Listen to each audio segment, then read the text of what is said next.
All right, we're gonna start doing something really simple, just mixing up some cinnamon sugar.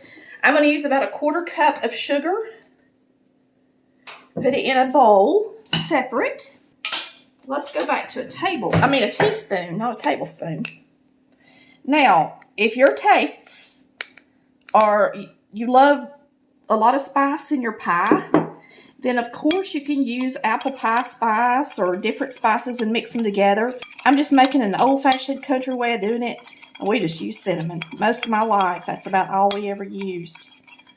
We didn't use nutmeg or allspice. And I know a lot of people do, but we just didn't, okay? So we're just going to make simple apple dumplings today. And of course you can spruce them up if you want to. I had even gotten out some raisins and pecans. And I know Chris don't want those. But a lot of y'all might want an apple dumpling with the works. So we're just going to peel the apples. This is Gala. A Gala apple is tart and sweet. I like to use Gala. I like to use Fuji is also tart and sweet. And Golden Delicious is tart and sweet. Now, Golden Delicious will get done in 30 minutes, no problem. I don't have any Golden Delicious. We're using this Gala, and it'll get done as well. Now, if you bake the whole apple, you know, you got to bake it for a while. If you want to make a whole apple dumpling. And the only difference in doing a whole apple dumpling and what I'm doing today is that you core the apple and you wrap the crust around the entire apple. But it takes a lot more crust, a lot more apple to feed everybody that way. I used to make these for our church's fall festival, and it was just enough for everybody to have a delicious bite of apple dumpling, you know, and you get more than one bite, and not have to eat a huge apple dumpling. So these work really well to take to festivals and at family functions this time of year, because you don't have, because a whole apple dumpling is enough dessert and you don't really want anything else. So if you make them this size, then somebody can have a piece of cake and your apple dumpling. If you got an apple core, use it. And if you don't, of course, you don't have to. I'm just going to cut half of the apple off the sides, all the way around on 4 sides. And if you get any of the pit in there, get it out.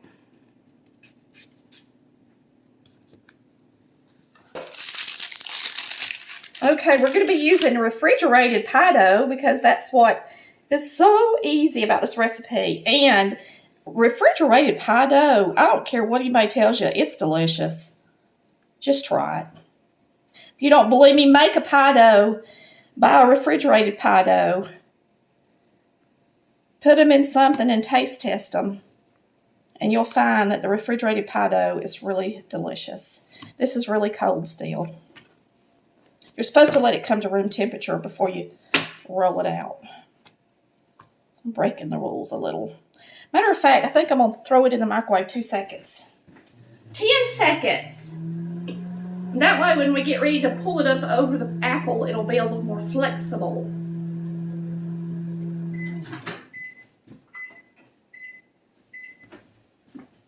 Oh yeah. Much better. That was perfect. Still a little cold right here, but I can handle it. Okay.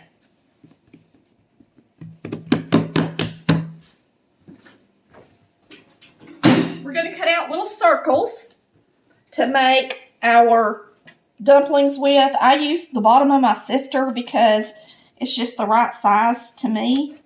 To make these.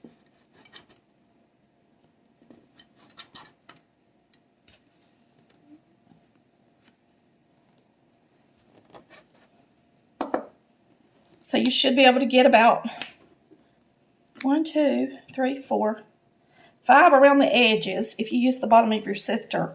So there's 5 dumplings. And we're gonna roll out another one, and you'll have at least 6 dumplings. And we'll save a little bit of the scraps to fix the tops if they don't come together just the way we want them to.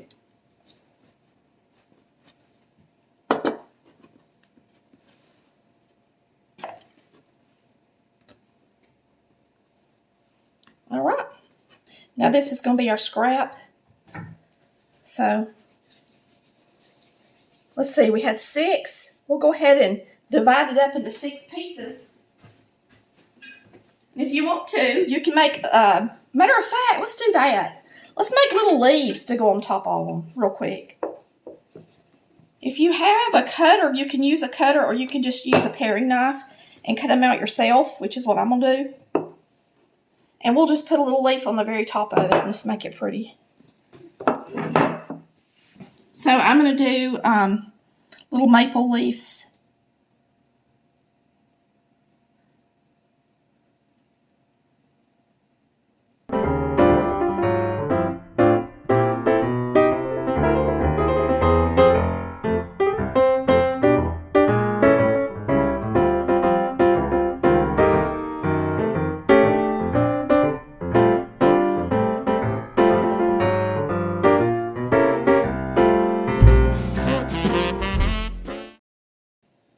So, there's our little leaves.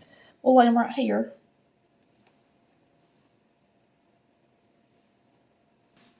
And then here's some extra dough.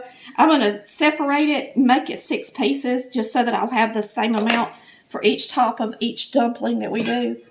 So, there's 2.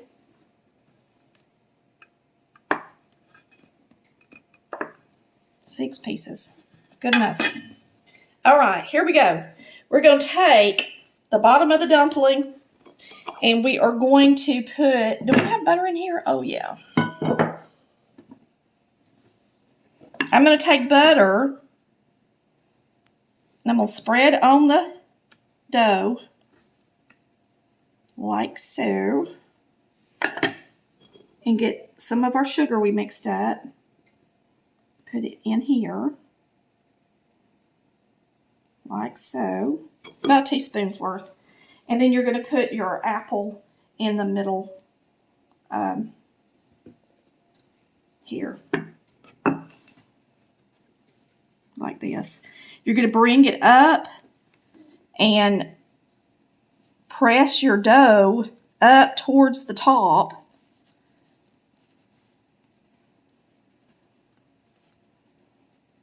Like so. Because it don't really want to reach the very, very top. We're going to take one of these little dough pieces and close off the top. And if you were really picky, you would want to do it, might want to do it a little different, but I'm not. I'm going to put this leaf right here. Put a little butter on it.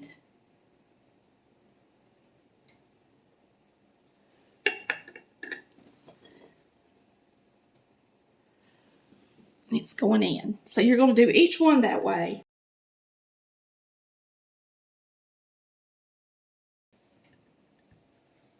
Two more, y'all. Why go to the trouble of making your dough when you can have them this good? Now, Mama also made, you know, the ones, and I know y'all have had it, the ones that you make with the croissant dough, and you use the Sprite. Well, they're really good too. But this is more like an old-fashioned apple dumpling because it's a pie dough. And we're going to make the real old-fashioned caramel to go on top of it.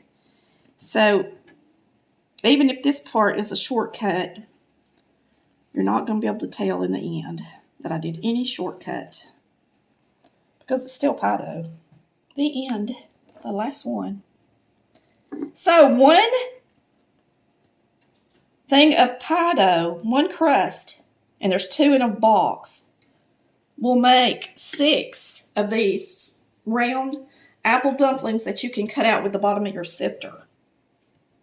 Don't turn them up because this is apple and you want it to get done. These are Gala apples, so they are a little bit, they hold their shape a little better than like a Granny Smith or a Golden Delicious. A Granny Smith is very sour. So if you use a Granny Smith with this type of apple dumpling, they're really good in the Sprite kind because they got a little sugar in them. But these don't have as much sugar in them. So you really should buy like a Golden Delicious, a Gala, a Fuji, something like that.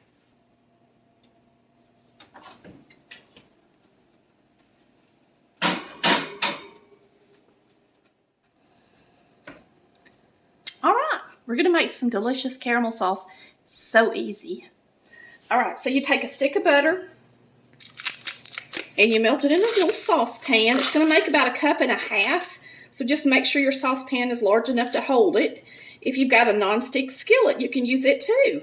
And that way, if you feel a little bit intimidated by making a caramel sauce or you're afraid it's going to burn, use your little nonstick skillet. It'll work. I'm going to put some vanilla when it's done. You're going to be using some evaporated milk. You can use whipping cream if you have it, but we always have evaporated milk, so that's what we're using. And you're going to use about 1/2 cup of this.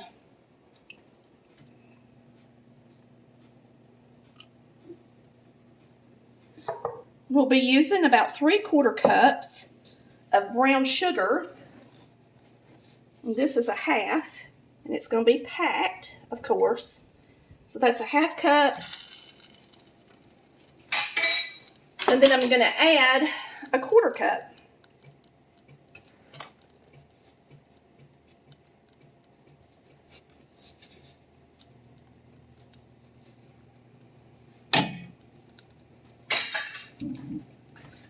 Very, very simple.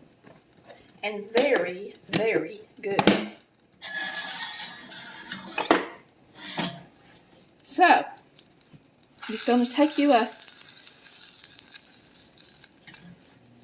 spoon or spatula, whatever you got. Mix this up good. You're going to cook this at a medium temperature, not high, like a low medium. And now I'm going to add my vanilla last. We're going to add about a couple of teaspoons of Karo syrup.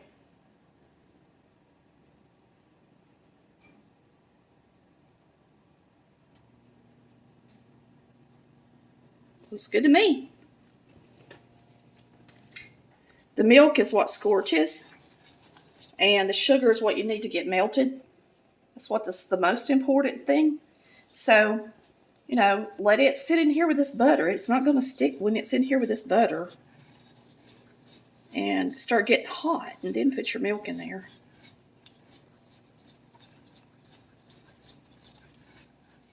All right, it's still a little greedy, but we're going to add our milk because you don't want it to candy first. So here's our milk. And it needs to be evaporated milk or whipping cream. Now at this point, I'm using a whisk. So that's guaranteed to be beautiful and smooth.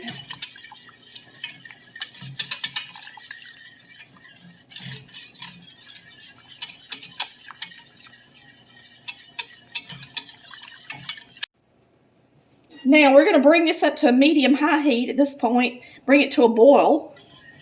Once it starts boiling, we're going to reduce it and let it do a low boil for 3 minutes. But let's bring it to a boil first.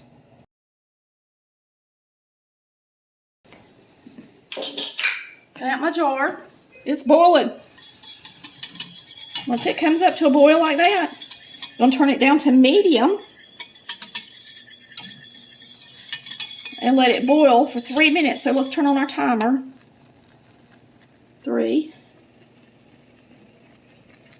I'm going to turn it down a little more. It needs to be at a low boil. It's pretty good rolling boil. Pint jar. I've got these that kids use to drink through straws. I use them at the holidays for them to put their drinks in. And I put a straw in there. But when I serve my apple dumplings, and I did this for Chris's work and everywhere I take them, I put the caramel sauce in this. To transport it, I flip this upside down, put this on the top, so to do the transport. And then when we get there, I flip this back over and put it on the top.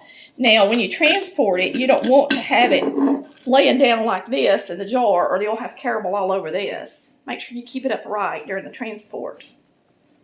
If you're afraid that you can't keep it upright during transport, then don't put it on the jar till you get there.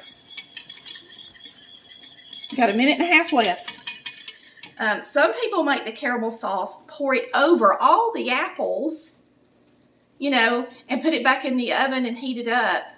But I actually like to just serve it on the side. You can warm it in the microwave, and that way people feel like, you know, they're getting to pour their yummy sauce on the top of their apple. So I'm going to take this off the heat. We're going to add a little bit of vanilla. A little bit or a lot, right?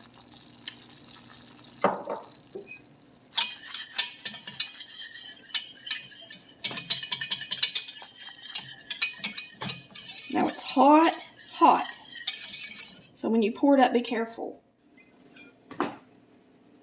Get out our stainless steel funnel, and we're going to get this in the jar. If you don't have a set of good funnels, you should look on our website and shop in our Shop Now links, because we use these things all the time. I use them to make tea. I use them to pour up gravies and sauces and just do all kind of stuff with them. So if you don't have any, I love them because the stainless steel is, I don't want to get something that's already got sugar on it. You don't want to pick up something that had sugar on it already. Granules of sugar. Make sure you get a clean spatula. But anyway, stainless steel is good. It cleans up well.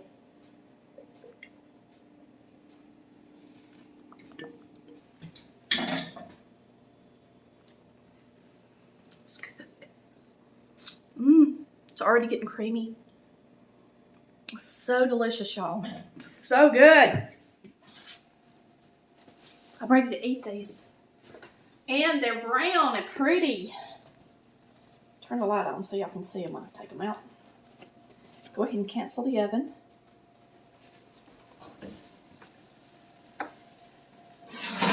And they smell so good.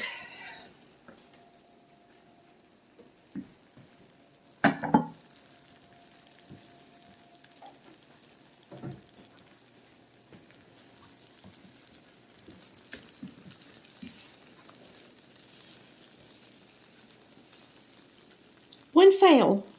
That's not bad. Not bad odds, right? So we're going to get one and put it out on a serving tray and pour some caramel over it and let y'all see how delicious it looks. All right, here's our little apple dumpling. Whoops. A little leaf fell off. I'll put her back up there if I can. Now then, we're gonna pour some caramel on it. Watch this, how it pours. It does so good.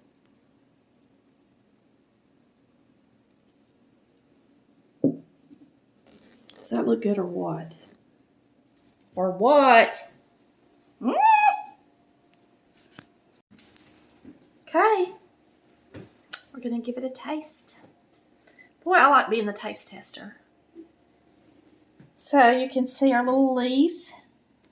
I'll put it right here. I'm gonna show you how nice and flaky this pie crust is that you get at the grocery store. See, comes apart and everything. It's delicious. It really is good. So you can see it's just enough to get a good bite of an apple dumpling without it just being too much. Just enough to be delicious. Woo!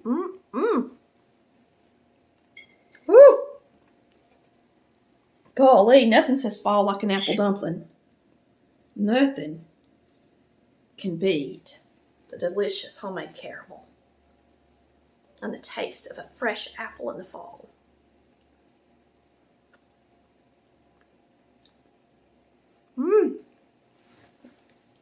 It's so much better than a caramel apple. The kids can have the caramel apples and the adults will eat all of the apple dumplings. You see, I can't quit eating it. Woo! Thanks for watching Colored Valley Cooks. And this year, instead of making that Sprite dessert, take a stab at this one. Thanks for watching Colored Valley Cooks, where we cook like Mama did. Bye, y'all. Love ya.